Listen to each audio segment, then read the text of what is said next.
solution. It's not just talking about trust, but he does things. And there we're totally aligned because I'm all about fix the freaking problem. Dr. Stickle, welcome to the show. Thank you so much for having me. Please call me Daryl. Um, Right. I will, Daryl. As I shared with you, I wanted to be called Daryl, but my parents chose Laurelyn. So there we go.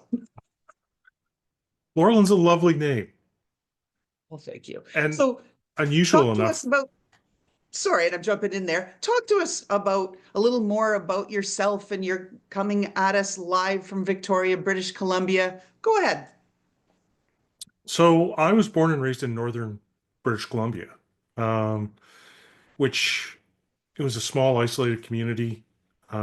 People had to look out for each other. There was a strong sense of community. We had to pull together.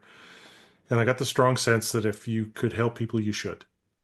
And that formed a basis for my sort of approach to the world. Um, I had a series of traumatic incidents when I was growing up that gave me a sense of empathy, and I think a hard road can be a good teacher. And so from that, I developed insights about how to connect with folks. So I worked in uh, with troubled teens, with families in crisis, with crisis lines, those kinds of things to further hone those skills. And one day I was working with the federal government on native land claims in British Columbia.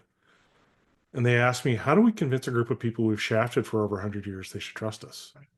And I thought, boy, that is a really good question. That's a loaded question.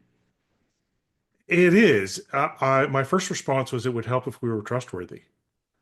Um, that's a hard thing for government to do because it's hard for one government to hold governments that follow it accountable, right? So it's hard to make commitments that are going to last long term for a lot of governments. And it's no coincidence, because I don't believe in coincidence, things happen as they're supposed to happen, that we have two Canadian PhDs